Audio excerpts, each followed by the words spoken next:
Welcome to Behind the Veil. I'm Daphne. I will be your host and guide through the journey of weddings, faith and marriage. Get ready to go behind the veil. Today we have a special guest, as we always do.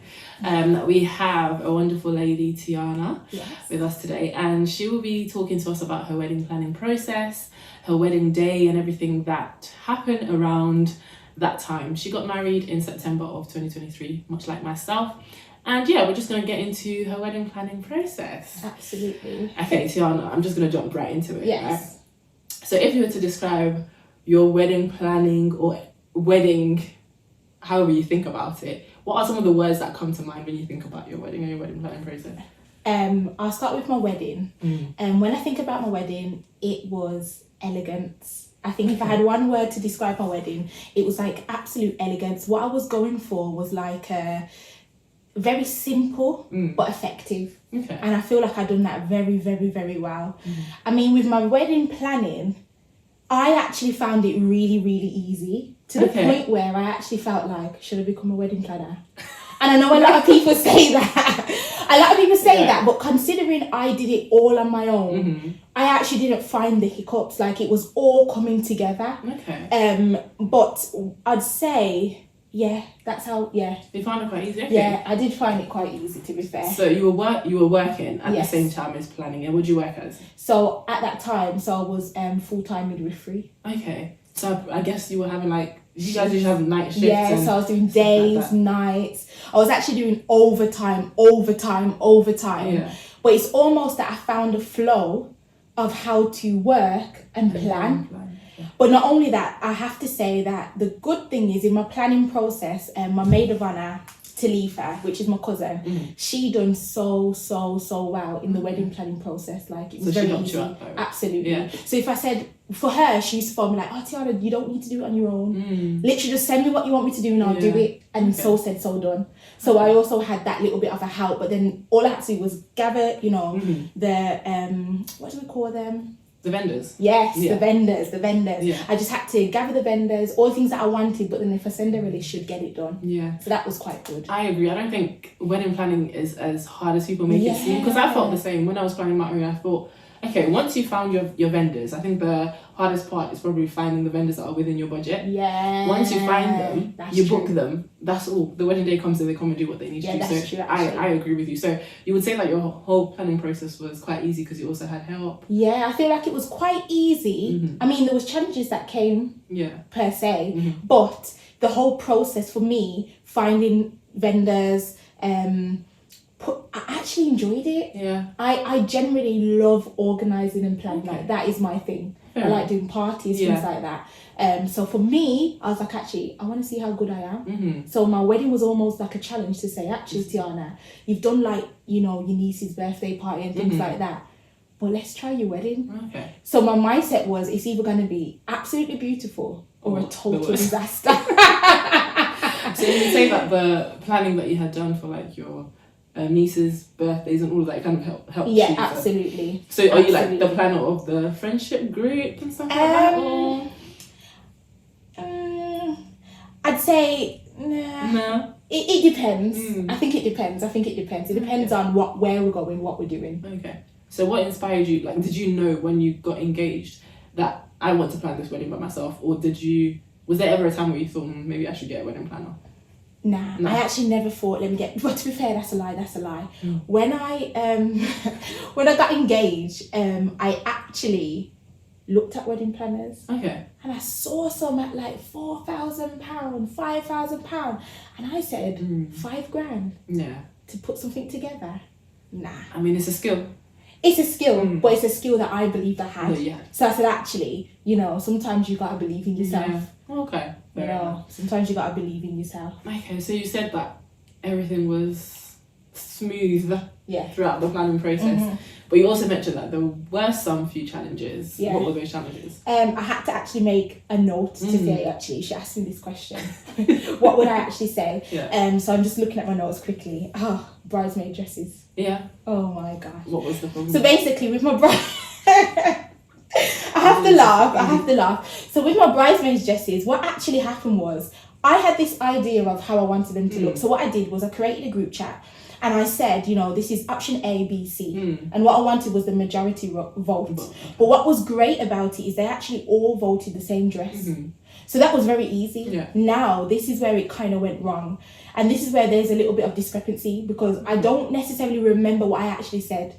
But what I think I said, because I'm not going to say I said it with my chest if I know that I never said it. Yeah, okay. And I said, like, we've got two options. We can either order these dresses or we can go and get them made. And that's something that I do. So every birthday I usually get like my suits made. Okay. So I already had tailors and stuff in plan. It wouldn't have been a problem. I know where to get the material, etc. Now, the girls said, I think a few of them said, yeah, there was willing to do the whole tailoring thing. But I think others just got overwhelmed with it to say like, oh, it's going to be long. Let's just order it. Now, for me, I was nervous about the sizing. Okay. But I said, you know what? If they're saying that they're happy to order it, let's go ahead and order it. When we ordered the dresses, I think the company was... I don't even know where the company was. Okay. But one thing that I do know is when we ordered the dresses originally, so I set a date, we was meeting up at a hotel and was going to have like a try on. Yeah. I was going to have a try on. At that try on, some people's dress didn't actually come yet. Some of the girls' dresses did. Now, one of the girls whose dresses came, it looked beautiful. So we kind of just looked at her as like, actually, this is the gold standard, this is how it's going to look. Okay. But everybody's got different body shapes and sizes, haven't they? So when we ordered the other dresses, it's like all of their dresses, it wouldn't zip. But then what actually happened, we knew that there was an issue with the company because when we ordered size 12 and the size 12 was fitting but just a little bit of the zip didn't go up, we said, okay, then if we ordered size 14, it'll be fine. We've ordered size 14, but the 14 zips going here. Okay. But hold on, the 12 was zipping up here. Yeah. So we realised there was an issue. We then said, all right, then let's just order big sizes, like a bigger size, and then it will actually fit. When we actually put the order in, the dress, oh my gosh, the dress was like all four could fit in the one dress. So then we had a problem. We needed to go to the tailors. Oh. So after all of that rigmarole, we still had to go to the tailors, and obviously it became an expensive process because the girls paid for their tailoring, and then the tailor that we actually went to was a men's tailor. Okay. But what I think the tailor that they didn't put into consideration a woman's figure. So even when they tailored the dress. So how did you... Was that one of the tailors that's always been doing your... No. This was so this is the option. I said we can go here, but we can go here. I recommend here, but I want you guys to have your say. Okay. They were like, oh, we can just go here, etc. Now, this tailors has never failed me because I've used them before, but I haven't used them for something as big as a dress. Yeah. So when I actually went there, I said to them, oh, you know, can you make sure that the dresses will be fine? They're like, yeah, don't worry, etc., etc. Was this the dress that you bought that you needed resized, or were you doing the dress from scratch? No, so this is the one that we resized. So we're going to go to the tailors and get them fixed. Okay. Whatever needs taken out, taken in, we're just going to have to do that. So when we actually went there, they ruined the dresses, ruined them, absolutely ruined them. And then in the end, we ended up going to the original thought plan, and we used the same dresses and like the extra material from the extra dresses that we ordered. And then we almost remade dresses, like she unpicked the whole dress and remade the dresses from scratch to the body figure. So that was one of the biggest challenges, to be fair. So how was, I presume, you're saying that must have been a costly process. Yeah. How were your bridesmaids feeling about that? The one thing that I can say is the bridesmaids that I had, the bridesmaids that I had was so, how can I say it? They were so easygoing. Okay. Like, one thing that I have to say is that's why you need to pick your bridesmaids, you know, right. Because you need to pick people where when things go wrong, they're not going to come for you. Yeah. They're going to understand actually this is out of your control. And they really understood that it was out of my control. Yeah. So they actually made it happen. I can't lie. They were like, it's your wedding. And it worked. And it worked. And the dresses was 10 out of 10. Great. That's good. So that was like the only major challenge. That was the major. We had the little hiccups, but that was the major one. Even if I just look, makeup artists cancelling last minute.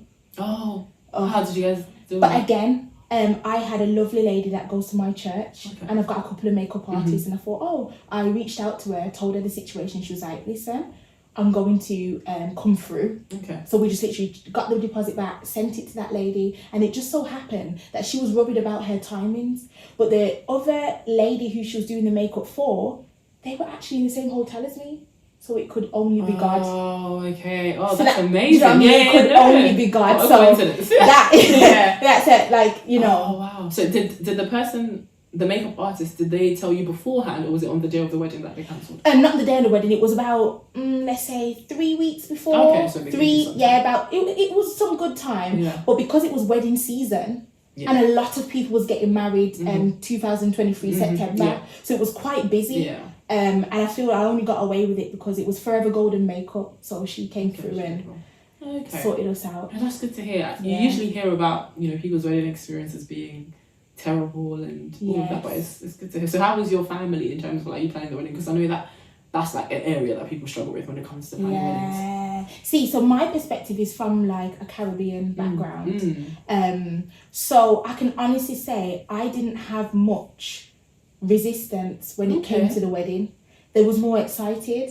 And then for my family as well, I was like the first of the third generation to get married. Woman to get married. So it was a big deal. Do you know what I mean? So it was a big deal. There was generational curses that actually got broken through my marriage. So everybody was very, very, very excited about it. I think for me, I struggled with the guest list.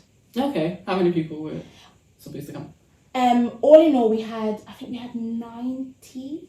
Oh, okay. We had 90. So let's call it 120 all in all people that we had. Okay.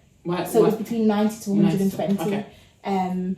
But most of the resistance was from my husband's side of the family, to be fair. Yeah, because they had a few more people that they wanted to invite. Yeah, like their perspective on it was, if he's invited one, why hasn't he invited all? And actually, sometimes when it comes to a guest list and a wedding, I don't think that, you know, they took into consideration the cost and how a wedding actually works. So we was trying to invite like the nearest and dearest, and then when we're going out of the circle a little bit, that can come to the church and the after part. So we was trying to like, you know, balance it. Because the price of the meal, my gosh, it was £65 a head, and that's why I mean, that's decent compared. Really? I mean, you're in Birmingham, so that seems a lot. But in London, oh my goodness, that 60. To be honest, mine was around that same mark, but I had to search hard. Because then 150 is like normal. Yeah. But 100 plus is normal. Okay, so how did you manage to then sort out the guest list? I think I got to a stage where I was like, you know what, this is what's going on and this is what's happening. But if I could do it again, there would have been a lot more people that I would have just cut off the list, to be fair. And unapologetically.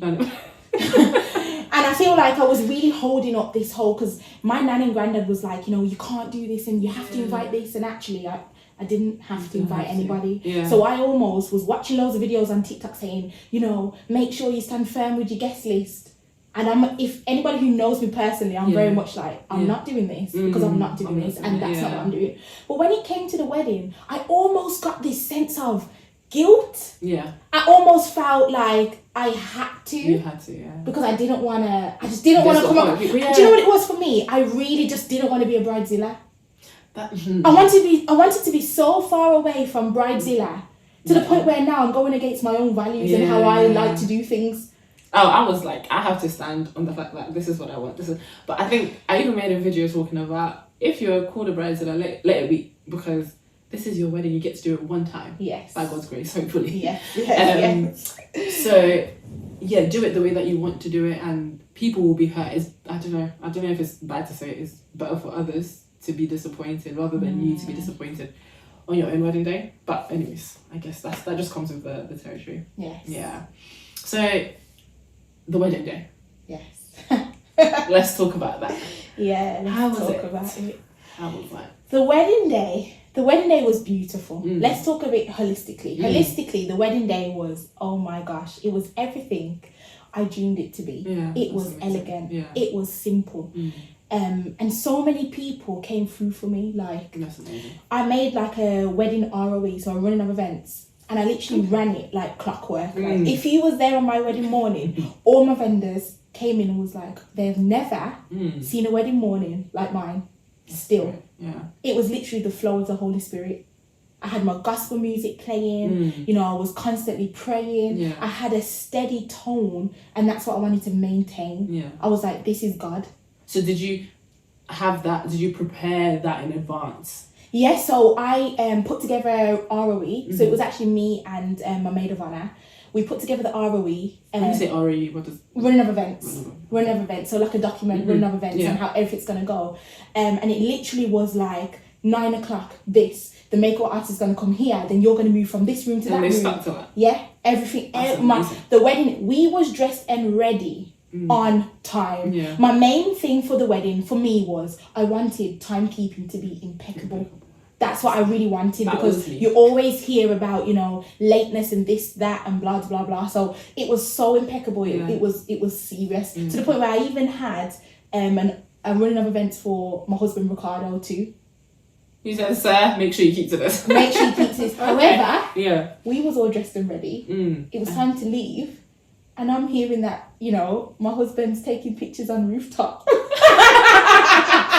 had too much time in their hand. He was doing rooftop photos and all of this, and I'm thinking, the time.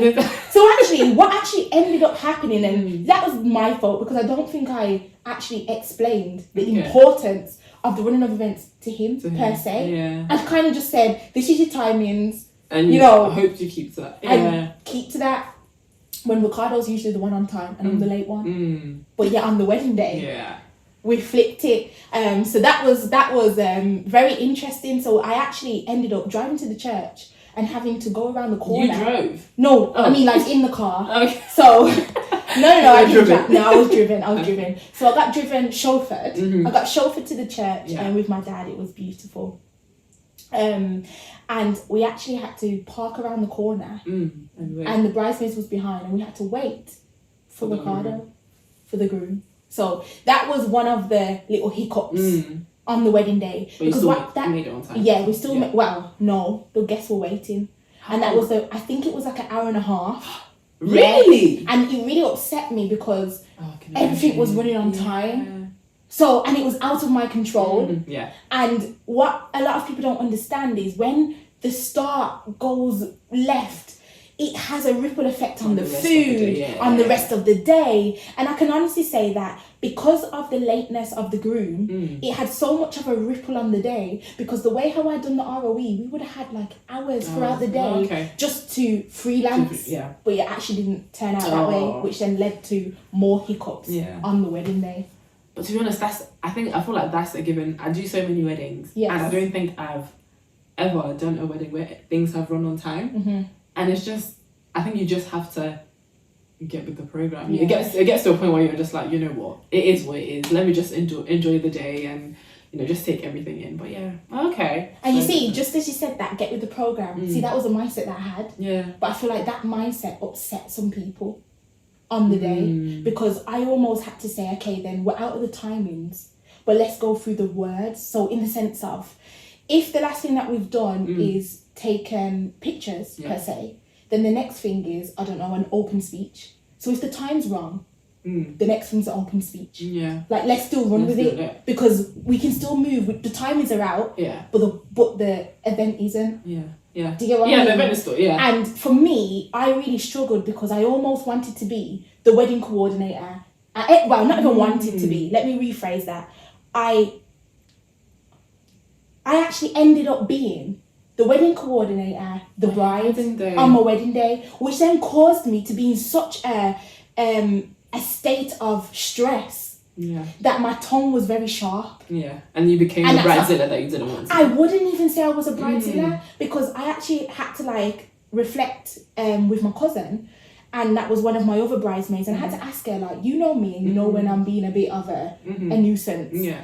How do you feel like and she said to me, Tiana, you done so well. I can't believe that you acted, like you were so calm. Yeah. But you just was a little bit sharp. Because I was like, I'm the bride. Yeah. What do you want me to do? Yeah. So did you have a coordinator? No, and that's where I went wrong. Oh, okay. So for me, a learning lesson, and that's for every bride watching this, bride to be, wannabe brides.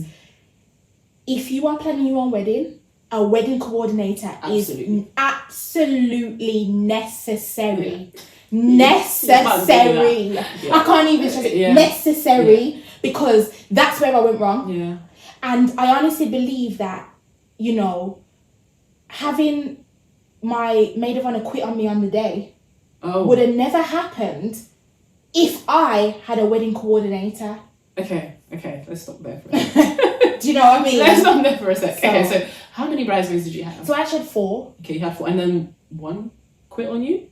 Yeah. On the day? On the day, just said, how did you find out? I'm throwing in the towel. Were they there on the day? Yeah, they were there. You know, my maid of honor was still there and everything, but I think there was a scenario where she came up to me and asked me, like, what do you want me to do now? Like, it doesn't make sense. Everything's going left. Mm-hmm. And I kind of was like, I trust your judgment. Okay. You know, as the maid of honor, I want you to be the delegator. Wait, so it was your maid of honor who quit on you? Yeah.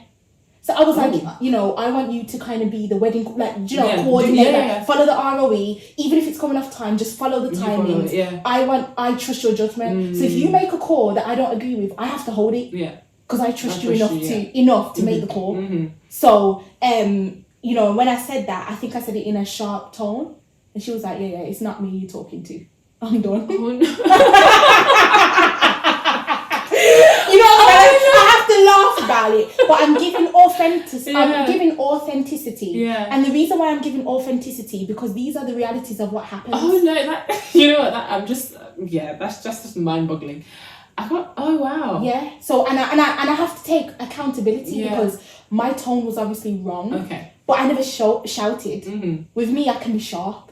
But then then I feel like that's okay as a bride. Yeah. Because you know, for me, I'm like, okay, then I even, like, after the fact, I was really like, you know, reflecting on it to say, actually, where did I go wrong? Yeah. I'm very much like I'm big on personal development. How can I, how can I reflect on things and do better? Fair enough. Yeah. And for me, I was really reflecting on it. Because I was just like, you really quit on me. Yeah. But then I also had to be accountable for what I did. You did. But I was very much like, you're the maid of honor. I've given you the job to delegate, so go and delegate. Yeah. That was my stance on it. So in terms of like the wedding planning process, was she very much involved? What? So was it your cousin? Yeah, like top. Like I have no. What I mean. My bridesmaids was a gift from God. My maid of honor, oh my gosh. Yeah. My cousin, which was my other bridesmaid, and I had 2 friends. Yeah. They were there. Like, what do you want me to do? Yeah. So for me, it you know, on reflection, it was quite sad because I had a level of consistency, and it was the team. Yeah. But then on the day it was dispersed. So do you think that maybe stress? It was she was like stressed, helping all the way, and then that day she was like, I can't do this anymore. No, because that's not her personality. Our personalities are so alike. We're so alike. Like, that is my favorite. Do you know what I mean? She's my favorite. One of my favorites. So for me, it wasn't necessarily that. It was more per se, Tiana, I'm here to help you. Yeah. But you're being sharp to me, and I feel like this is disrespectful now. So now I'm taking a step back. So I feel like that was her take on it. So where did she go? She was still there. But she just wasn't... But she didn't do maid of honor duty. She didn't walk down the aisle? No, she done that. That's what I said. So, okay. So basically, all of this went wrong. So I'll tell you where it went wrong. So let me just clarify. So it all went wrong, literally, as I pulled up to the after part. Oh, okay. So as I pulled up to the after part, so the reception...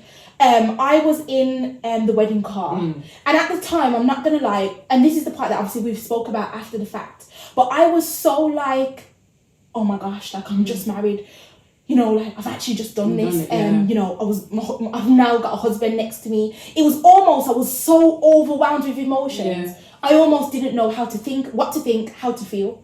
And then she came up to the car. Oh, what do I do? Yeah. So for me, yeah. And even that is how I was. Now, obviously like what you've said, and obviously you being married, I know you can understand my perspective. Yeah. But my bridesmaids are not married. They're not married, So I believe that when their time comes, they will actually say, I get And why now- Tiana was the way she was, and actually she wasn't even that bad. Yeah. But obviously, when you're not married and you haven't gone through that journey, there's almost like you're doing too much. You're doing too much, yeah. But actually, there's a level of a stress that you are constantly in that you almost have to catch yourself back and say, get it together. Yeah. You know what I mean? Yeah. So I think that's where it went wrong. So holding my, like, oh my gosh, like it was beautiful. So she did her thing up until that point. You were just like... She quit. She said, no. Okay, that's enough. Yeah, I'm not doing this. But then did your other bridesmaids kind of come in? No, and the reason why is because, and I feel like this is because of how I planned it, and this is why it goes back to have a wedding coordinator. How I planned it is they all had different duties. Okay. So if one quit a duty, all that would happen is the duty wouldn't be done. So for me, my dress wasn't getting fixed or propped or anything like that, or my makeup wasn't getting touched up. Yeah. However, an absolute blessing, my makeup artist is actually like, I love her, and she was actually at my wedding. Okay. So when she saw that things were going wrong, she was like, Tiana, come here. And she would touch me up. Do you know what I mean? But my dad came through. Okay. That's exactly. So he was the one fluffing my dad was, at the after party, my dad was sorting out my dress, like making sure I was okay. So he almost became like the maid of man. You know what I mean? Well, the maid of honor, but a man version. Do you know what I mean? Because when you think of maid of honor, you think of a woman, don't you? So I don't know where I'm going with maid of man, but Okay. So I'm still interested in terms of like you and your bridesmaids. How is your relationship at the moment? Were you guys able to talk about the situation afterwards? I did. Yeah. I thought there's no point, and my cousin is not one of those people that harbour any feelings. Okay. So she's very much like, that was the day, let's speak about it, let's squash it. That's her perspective on it. For me, same thing. Like, let's talk about it. Where did it go wrong? But I have to be understanding to the effect that it's still going to have an effect on me, in the sense of that's a memory that for me, for somebody that's always showed up, and because it was my wedding day, and I think that this is a perspective that only a bride can kind of relate to me for this, because it's my wedding day. When I think about my wedding day, I also remember that you quit on me. You know what I mean? And that's the truth. But obviously, grace, forgiveness is the foremost. So you guys are we're good. Okay, we're good. Yeah, okay, absolutely. It's cousinship, isn't it? So you have to go through that, and I guess we've never had necessarily like a turbulence. So that was like a turbulence. That was like okay. You know what I mean? But I wouldn't even say turbulence. But when I mean turbulence, I mean like a blip. So for me, it was like, you actually quit. So you have no hard feelings about it. Apart from I mean, maybe that's not what I would have wanted on my wedding day, but it happened anyways. We move forward. But just moving forward, wedding coordinator, because that would have never happened if I had a wedding coordinator, because she would have never had to keep on track of everything that's going on. Yeah, she would actually just be assigned to help me out. Yeah. So how is it that you didn't? Was it that you never thought of having a wedding day coordinator, or did it go along with the fact that you're like, I can do this by myself? I think there's two parts to it. First point, my ROE was so detailed that you thought, okay, that I'm telling you now, I wouldn't even have needed a qualified wedding coordinator. I literally should have called somebody and said, can you do this job for me? Yeah. Because it was black and white. Yeah. Black and white. And I feel like because I had that perspective, that's why I couldn't understand, like, what's the issue? Yeah. Like, I don't get it. My ROE is perfect. Yeah. So what is the issue? Like, I just want to be a bride. Do you know what I mean? I just want to take in the moment. But by the time I actually realised I actually need a wedding coordinator, like, okay, so who's going to exit? I was like, budget is out. And I'm not spending another penny. So that's what it was for me. The budget ran out. So for me, it was just like, I'm not doing this now. We're not just coughing up money for the sake of it. Yeah. The wedding must go on. So if you are to now like give advice, yes, let's give advice to those upcoming brides, wannabe brides, in regards to planning your wedding, in regards to the wedding day itself, and then let's look a little bit to now that you've been married for a little bit over 6 months now. What are some advice that you would give? So the advice that I would give is, one, if you're going to plan your own wedding, it's more than possible. So don't ever doubt yourself if you don't feel like you can plan your wedding. If you feel like you are an organised person, you definitely can do it, because I did it. Yeah. And if you are going to choose that, get a wedding coordinator. I think I've stressed it. Yeah. We get the message. I've stressed it. But definitely get a wedding coordinator. Pick your bridesmaids right. Now, for me, my bridesmaids were right. I wouldn't change the bridesmaids that I picked for the world. However, maybe I didn't gauge my maid of honor's stress tolerance. So this is when I say pick your bridesmaids right, because there's some people that can manage such stressful situations, and even like, you know, a bride saying, you know, like, sort it out kind of thing, they will take it and like, you're lucky that it's your day today, but tomorrow the conversation we're gonna have, you know what I mean? So pick your bridesmaids right, you know, the strengths and weaknesses. Again, take into consideration, you know, your bridesmaids, what they have going on, when you're asking them to be a bridesmaid, because it's a lot. And that's what I learned. Like, I didn't really understand how deep it was until I actually did it. Have you been a bridesmaid yourself? No. Okay, you haven't. So there was no weddings. So I'd never been to I went to one wedding before, and it was years ago. So I'd never been to a wedding. So I was literally planning my wedding off vision. I had none of my bridesmaids had been a bridesmaid per se, and I think one had actually been a bridesmaid a few times, or been I'm not sure, to be fair. I'm not sure, but I know that weddings weren't a thing that was so prevalent in like our day-to-day that we've been to. And you're quite young as well, so it's just getting to that point where people are starting to get married. So I haven't actually been one. My bridesmaids hadn't been bridesmaids before, so it almost was like the blind leading the blind. And that's why I say that there's lots of grace around it, because actually I didn't really know what I was doing. They didn't really know what they was doing, and they done a phenomenal job. So that would be my advice per se around wedding planning. Making sure that if you know you're not organised, get your wedding coordinator. And your planner. And your planner. If you're not organised, but obviously, if you are organised, then definitely get the coordinator, because it's necessary. Okay. And how has married life been for you? I'm really enjoying it. I think married life is like a mirror, isn't it? And you hear this a lot. You hear this a lot, you know, on different podcasts and stuff, and I've seen it, I've heard it, you know, people have said it to me, so I've literally saw it on podcasts, you know, I've heard it until I've actually been the wife. What do you mean by it? It's like a mirror. It's like a mirror. So for me, you know, your flaws are on loudspeaker. That's how I feel anyway. It's very much on loudspeaker. So even things that you once probably never even noticed about yourself, your husband notices. So it's like a reflection, and it's on loudspeaker. So it's like, so what are you going to do about it? Example. What example can I give? Okay, I'll give an example. I know a lot of women probably struggle with this. For me, my weight fluctuates. Okay. And I go through seasons where I'm like, I'm going to go to the gym, I'm going to go hard. And then I will fall off. But then Ricardo almost keeps me accountable to say, actually, Tiana, at what stage are we going to do consistency? Now, I'd say that's a mirror, because if I wasn't married, I would just fall off. And that was just that. Nobody's going to tell me or say, oh, Tiana, you said this was like what you wanted me to do. And the thing with the whole like weight journey, I've asked him to be my accountability partner. And he's like, I'm doing my job. So now he's doing his job, and I'm just like, but I don't want to hear it.